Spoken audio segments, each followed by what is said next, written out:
Պարոն Հայրիկյան, քիչ առաջ մտակ կառավարության շենք նամակով փոխանցեցիք նամակ, խնդրեմ մանրամասեք ինչ նամակ էր, ինչ բան։ Խոսքը վերաբերում է գլխավոր հարցին, այդ գրությունը վերաբերում է ամենակարևոր հարցին, դա սահմանադրության հարցն է։ Մասնավոր նամակում ես եւս մեկ անգամ շատ համեստորեն,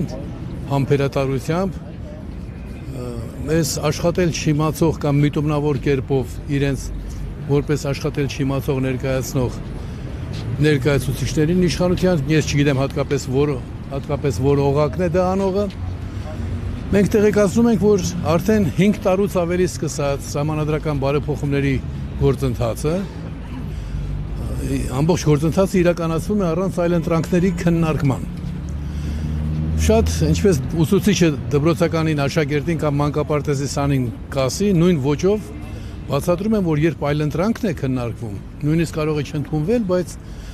դրանով հանդերձ ինքը բավական լուրջ նպաստում է լավագույն լուծումներ գտնելուն։ Ու նորից ներկայացնում ենք սահմանադրության մեր նախագիծը, որը 14 թվականից է շրջանառության մեջ դրված, եւ աշկ ենք փակում են բանի դեմ, որ սրանից ընդամենը 2 շաբաթ առաջ մենք տվել ենք նույն փաթեթը, ճիշտ է, խիստ գնահատականներով, եւ Արդարադատության նախարարությունից արագ պատասխան ենք ստացել, բացարձակապես անկապ պատասխան, որովհետեւ մենք տվել ենք նախագիծ, իսկ իրենք խոսում են անցյալում իրենց անշեղ աշխատելու մասին, այսինքն արդար եւ այլն, որ մեր ներկայացրած դժգոհությունը առայն, որ դուք իրավունք չունեք չքննարկելու, իբր թե տեսեք, մենք քննարկում ենք։ Ես այդ մանկապարտեզային դրսևորումներին ուշադրություն չեմ դարձնում, ինձ վաղուց է հայտնի, որ անպարտաճանաչ իշխանավորները միշտ փորձում են մակարդակը հիշեցնել, որ դու ոչ թե խոսես հիմնական հարցի մասին, այլ ինչ ոճով խոսեց, ինչպես ասեց, ինչքանով էր սխալ, դա արամարեցինք, անտեսեցինք եւ եւս մեկ անգամ աշխարհի համար աննախադեպ դեպք, երևի Գինեսի ռեկորդների գրքում արժի սա գրանցել, 10-րդ անգամ նույն դիմումը, նույն թղթերը տալիս ենք եւ ընդամենը ասում մի բան։ Չարենցները ասում, ախր մարդ եք դուք, չեք տեսնում մարմինս ծված, հիշում եք այդ գործը։ Մա մոտավորապես նույն տարբերակն է։ Շարունակում ենք իրենց մարդ համարել եւ տվել ենք արդեն պատրաստի սահմանադրության նախագիծ։ Իրենք բարբաջում են, Նիկոլ Փաշինյանը Գալյանի միջոցով է բարբաջում, թե գիտեք ինչ կա, մարտին ներ տեքստը պատրաստ կլինի։ Բայց ես ով է հասել, որ դուք իրավունք ունեք տեքստ գրել, սահմանադրության տեքստ գրել հայ ազգի համար։ Դրա համար դուք պիտի նշեք, որ կարկառուն դեպքերն են մասնակցում։ Երբ Հայաստանի սահմանադրությունն էր ընդունվում, գիտությունների դոկտոր Հենրիկ Խաչատրյանը, գիտությունների դոկտոր իրավագետ Վլադիմիր Նազարյանը, դրանք էին մասնակցում, դրանք էին մտքեր փոխանակողները։ Այսօր ովքեր են Արդարադատության նախարարության շարքային աշխատողները հավաքվել են ու մեր ազգի համար սահմանադրություն են գրում։ Հիմա մենք այլընտրանքը ներկայացրինք եւս մեկ անգամ, համբերատար կաշխատենք, բայց այսպես չի վերջանում։ Ես համոզված եմ, որ Նիկոլ Փաշինյանը մեզնից ավելի լավ գիտի, որ իր նախագիծը, իր առաջարկած նախագիծը, նոր սահմանադրության նախագիծը ջախջախվելու է, ջախջախիչ պարտություն է կրում։ Սրանով ինքը ուզում է անել այն, ինչ որ ժամանակին նախկիններն արեցին։ Տվեցին մի նախագիծ, որ այնքան լավը չէր, պարտվեցին, ասեցին, տեսեք, մենք դեմոկրատական ենք։ Եվ որպեսզի մնա այս խուժան սահմանադրությունը։ Մինչդեռ այս սահմանադրությունը 18 թվականին ժողովուրդը արդեն մերժել է։ Մերժիր Սերժին նշանակում էր մերժիր Սերժ Սարգսյանի պարտադրած սահմանադրությունը, բայց իրենց հակով էր։ Նիկոլն ասում էր Սերժի հակով է կարած, բայց պարզվեց ավելի շուտ իր հակով էր այդ սահմանադրությունը գրած։ Կներեք հարցը, խնդրեմ։ Ես հենց ասացիք այդ միտքի մասին, Գալյանն ասում է, որ տեքստը պատրաստ կլինի արդեն մարտին, հանրության հետ կոմունիկացիայի են գնալու, հանրաքվեով, առանց հանրաքվեի։ Դու կոմունիկացիայի գնա Նիկոլի հետ։ Հանրությանը դու պետք է ներկայացնեիր, դու պարտավոր էիր հրապարակավ աշխատել, բոլոր փուլերում, առաջին տարից սկսած։ Նորմատիվ իրավական ակտերում, որոնցով նախատեսված է այս աշխատանքը, էլ չեմ խոսում ընդհանրապես սահմանադրության մասին, որ հանրության վերաբերող հարցերը պետք է անպայման քննարկվեն, պիտի անպայման քննարկվեն հանրության հետ։ Հիմա դուք տեքստը գրել եք, պատրաստի փաստաթուղթ եք ներկայացնելու շարքային քաղաքացիներին, թե կարծում եք այն երկու իբր թե հանրության ներկայացուցիչներ, իրենք իրենց կազմակերպությունների ներկայացուցիչներն են։ Ես աշխատել եմ սահմանադրական բարեփոխումների հանձնաժողովի նախագահ, Առաջին սահմանադրական բարեփոխումների նախագիծը ես եմ ներկայացրել եւ բոլորը տեսնում էին ամեն շաբաթ հրապարակային բոլոր լրագրողները մասնակցում էին ինչ է քննարկվել, ինչ է առաջարկվում, դա էր աշխատելաձևը։ Այնպես որ իրենց էս տունտունիկը իրենց խփելու համար է եւ արժե որ հիմիկվանից մտածեն։ Ճիշտ է իրենք իմ ճնշման տակ ցրեցին մասնագիտական հանձնաժողովը, բայց իմ ճնշումը ուղղված չէր այն բանի, որ այդ հանձնաժողովը ցրվի։ Դա ուղղված էր այն բանին, որ հանձնաժողովին, երբ դու մասնագետներին տալիս ես աշխատավարձ, եթե այդ աշխատավարձը նրանք ստանում են ու գործը չեն անում, սահմանված ժամկետներում, դա քրեական հանցագործություն է։ Այնինչ իրենք փոխեին աշխատելակարգը, իրենք ընդհանրապես հանձնաժողովը վերացրին։ Եթե դու մասնագիտական հանձնաժողովը վերացնում ես, ասին ոչ մասնագետներն են պատրաստելու ազգի համար սահմանադրության նախագիծը, այնպես որ իրենց այդ քայլերի հետևում ընկած է մի բան, ինչպես ազատվել Հայրիկյանի հիմնավոր մեղադրանքներից եւ ինչպես շարունակել իրենց անհասկանալի խաղը սահմանադրական բարեփոխումներ կոչվածի հիմա արդեն նոր սահմանադրության ուղղությամբ։ Այստեղ մի բան տխուր է, որ այդքան իրավագետներ ունենք, այդքան քաղաքական ուժեր կան, տեղ չի հասնում։ Նրանք չեն հասկանում, որ ամենակարևոր հարցը սահմանադրությունն է։ Ես ցավում եմ իրենց համար, ցավում եմ, որ իրենք մտել են քաղաքականություն բոբիկ ոտքերով։ Եվ պարոն Հայրիկյան, որտեղից այդ վստահությունը, որ Նիկոլ Փաշինյանը այս հարցում տապալվելու է։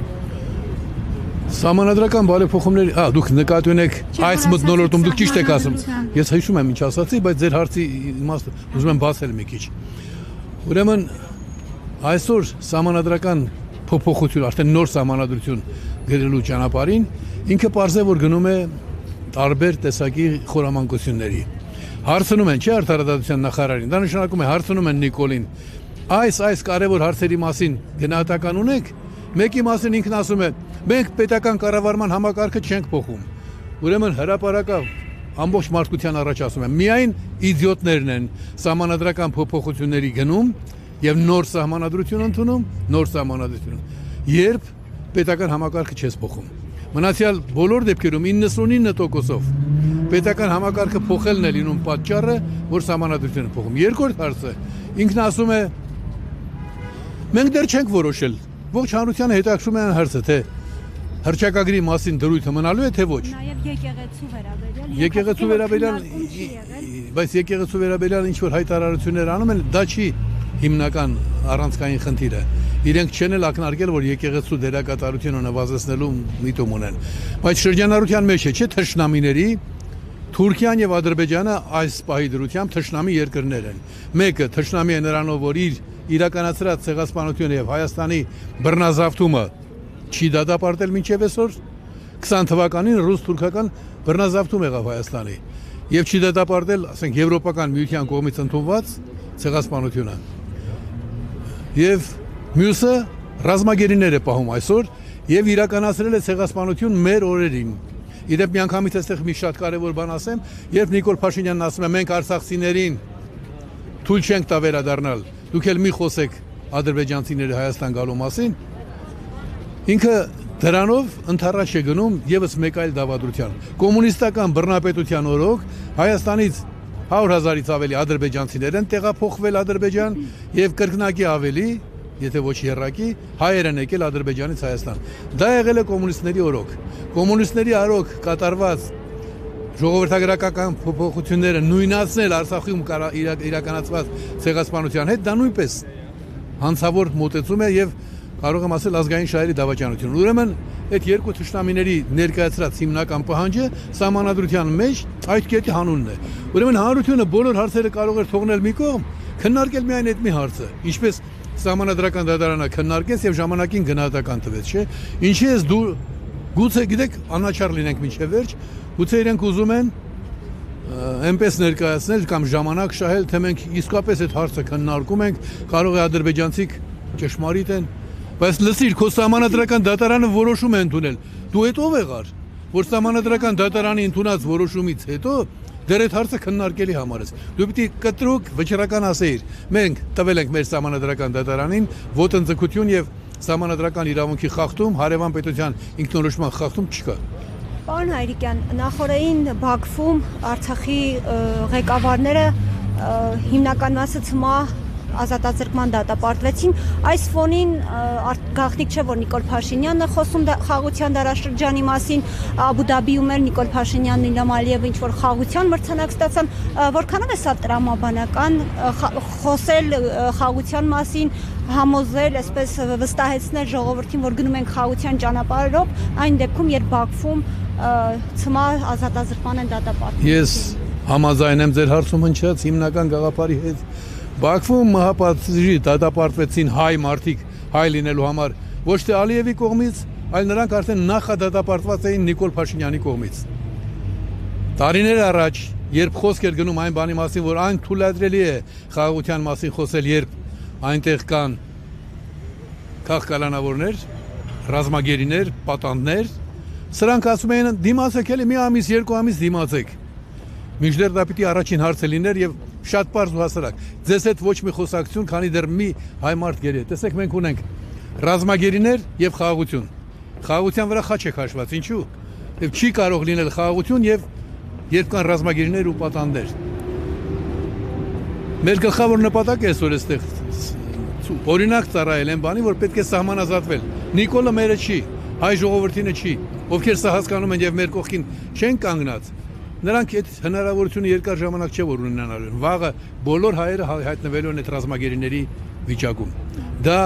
այդ ամեն ինչ արվում է նրա համար, որ մենք դադարենք մարդ լինել, ապրենք մշտական վախերով, ապրենք այն զգացումով, որ վաղն էլ մենք ենք լինելու։ Դա հակառակորդի ցանկությունն է, բայց մեր ցանկությունն էլ այն է, որ այո, ապրենք խաղաղ, բայց արդար խաղաղությամբ։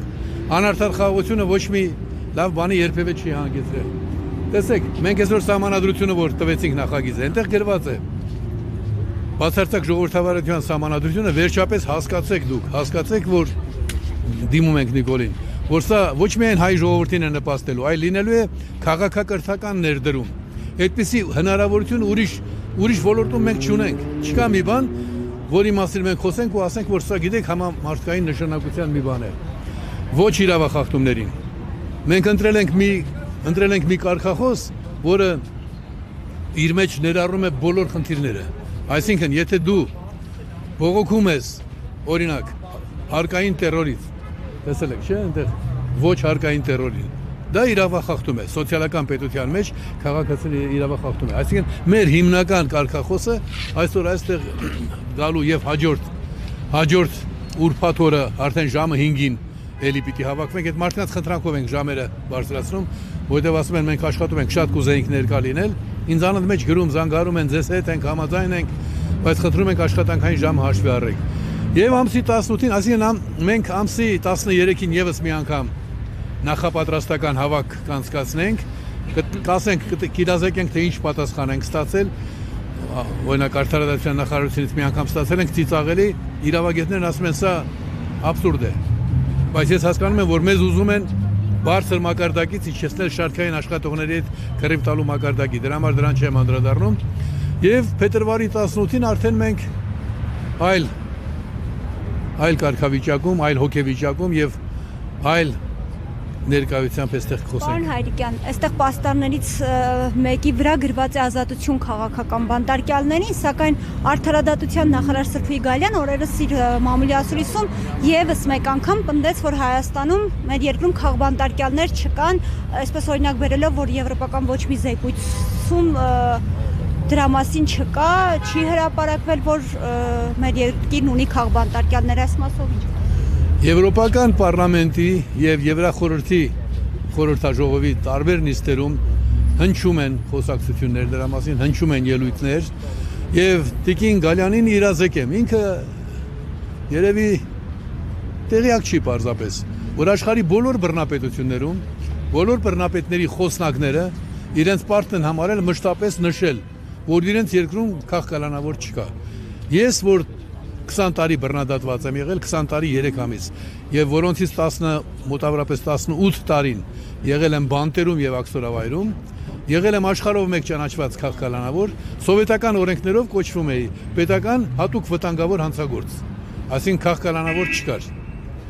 բայց աշխարհը մեզ ճանաչում էր քաղաքականավոր։ Հիմա եթե Սրբազանը քաղաքականավոր չէ, եթե Աջապահյանը քաղաքականավոր չէ, Սամսոնյանը քաղաքականավոր չէ, Այն Արթուր Վարդանյանը քաղաքականավոր չէ։ Բա ովքեր են քաղաքականավոր։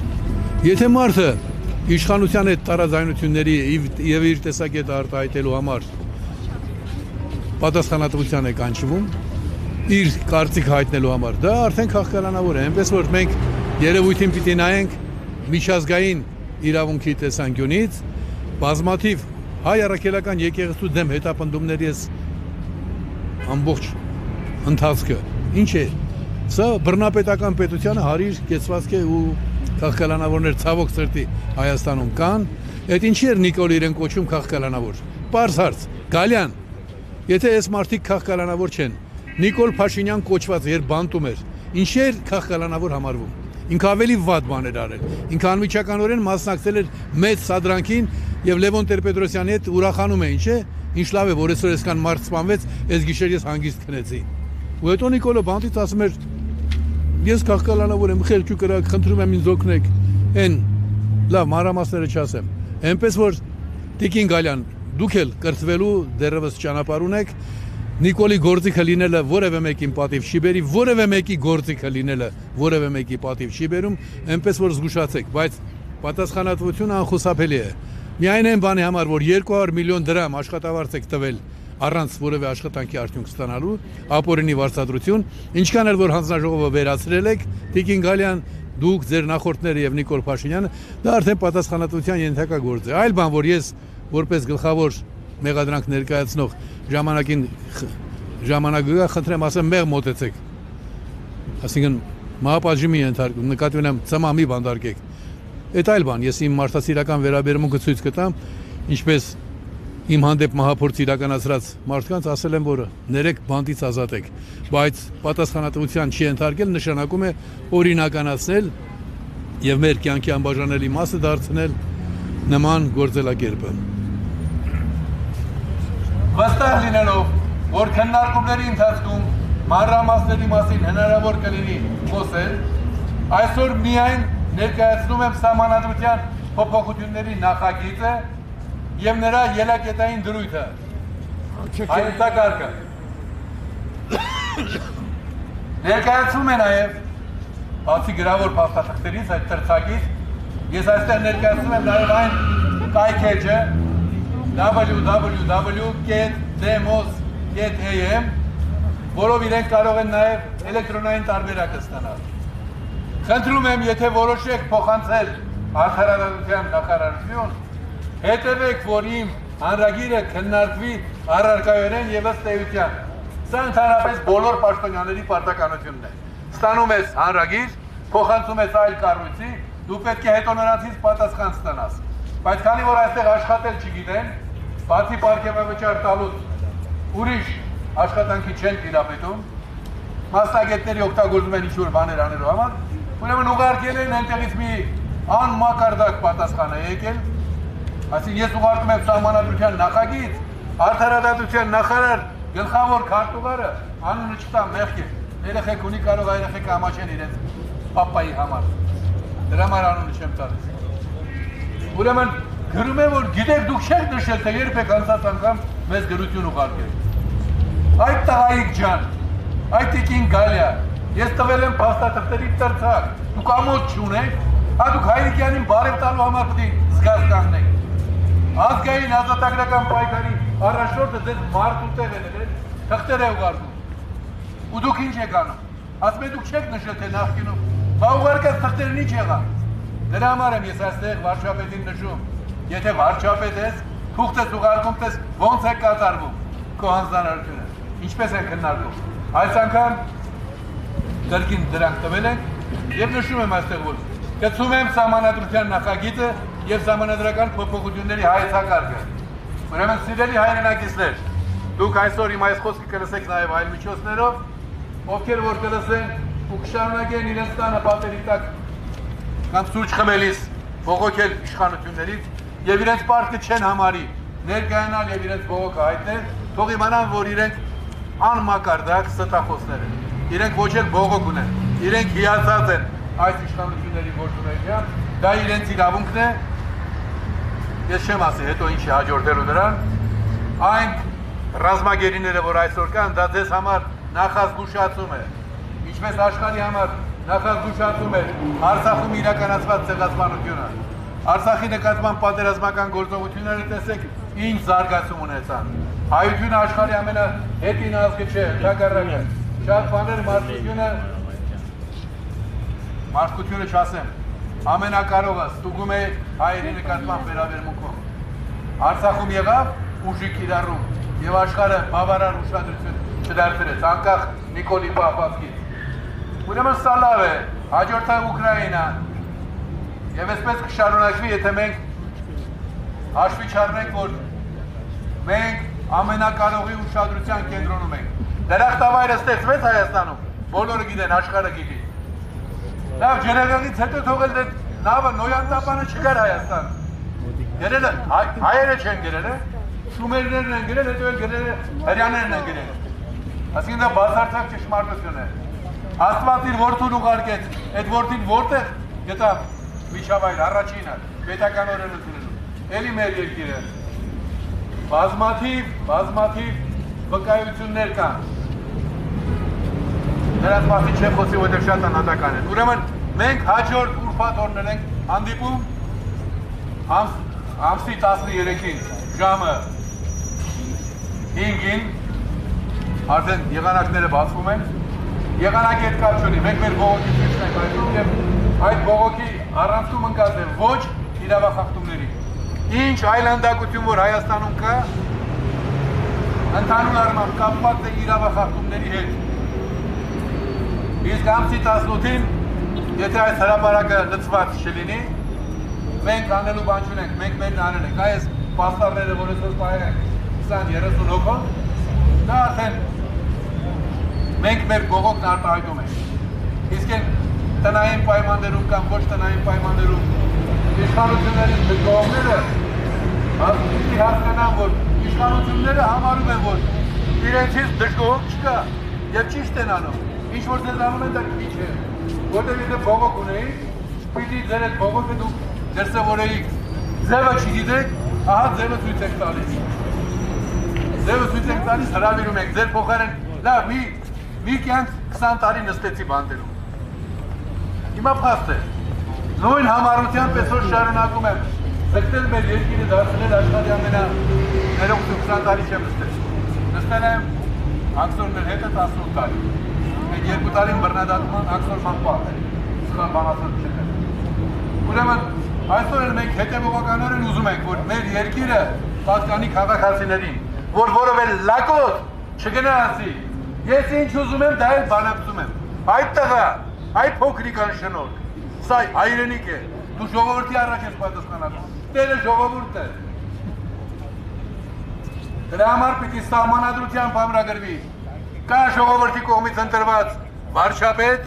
2 տարով։ Կա ժողովրդի կողմից ընտրված ազգային ժողով, որը հսկում է վարչապետին։ Վարչապետն էլ նկատեց սխալ բան է արվում, հսկում է, բայց 2/3-ով պարլամենտը վարչապետին սահմանափակում է։ Դա է մեր նախագծի հիմքում։ Եվ ընտրությանը մասնակցած ամեն քաղաքացի մտնում է պարլամենտ, նրա ձայնը չի կորում։ Ոչ թե 5%-անոց բարիեր, այլ նույնիսկ 5 մարդանոց բարիեր չի լինելու։ Երկիրը քաղաքացիներին է պատկանում, ով որ ուզում է մասնակցել ազգային կյանքին, քաղաքական պետութենական կյանքին։ Նա քվեարկում է եւ տեսնում է, թե պարլամենտում իր ձայնը ինչպես օգտագործվեց։ Առայժմ այս կանը շնորհակալություն բոլոր նրանց, ովքեր այսօր այստեղ էին, ինձ հետ էին, մեզ հետ էին։ Շնորհակալություն, որ դուք էլ հնարավորություն տվեցիք ինձ լինել ձեր կողքին։ Շնորհակալություն այն լրատվամիջոցներին, որ լուսաբանել են եւ կփոխանցեն։ Կհանդիպենք հաջորդ ուրբաթ ժամը 5-ին, իսկ ընդհանրապես ազգովի պատրաստվենք մեր բողոքի ցույցին փետրվարի 18-ին։ Փետրվարի 18-ը պատմական օր է։ Այդ օրը 21 թվականին Երևանը ազատագրվեց բոլշևիկ մարդասպաններից։ Նրանք բանտերը լցրել էին մտավորականները ու սպանում էին։ Չնայած այն օրվա դաշնակցական իշխանությունը ասում էր անհույս է, բայց ժողովուրդը ապստամբեց եւ փրկեց բանտերում գտնվողներին։ 21 թվականի ապստամբության ոգով ես 20 տարի չլրացած կազմակերպել եմ անկախության պայքարի երթեւյալների երթումը Ծիտեռնակաբերդի հավերժական կրակի մոտ։ Նույն փետրվարի, եթե օգնել եք դրոշը բացակցել։ Ուրեմն Ծիտեռնակաբերդի կրակի մոտ 12 հոգին ունել են ազգային երթում, նրանցից քանիսը հետագայում դարձան հայտնի դեպքեր։ 1988 թվականին ազգային միացյալ կուսակցության երթում ընդունելու օրը Գառնիում տեղ ունեցավ ԱԻՄ-ի առաջին հանրահավաքը։ Պատկերացրու եք, Արցախյան շարժումից 2 օր առաջ եւ այդպես սկսվեց մեր ազգային ինքնորոշական ընդհանրական շարժումը։ Ու այդ ավանդույթին հավատարիմ ես դարձյալ առաջարկում եմ, որ մենք փետրվարի 18-ին վերջնականապես ասենք Նիկոլ ջան, ցավը տանեմ, դու մեր լավ տղեն ես, ինչ ուզում ես արա։ Ուզում ես մեզ էլ տուր Ալիևով ուտգել, դու լավն ես, անփոխարինելի ես։ Ուզում ես մենակ պարգևաուճար ստացի մեզ բան մի տուր, Ազիզ ջան, ամենալավ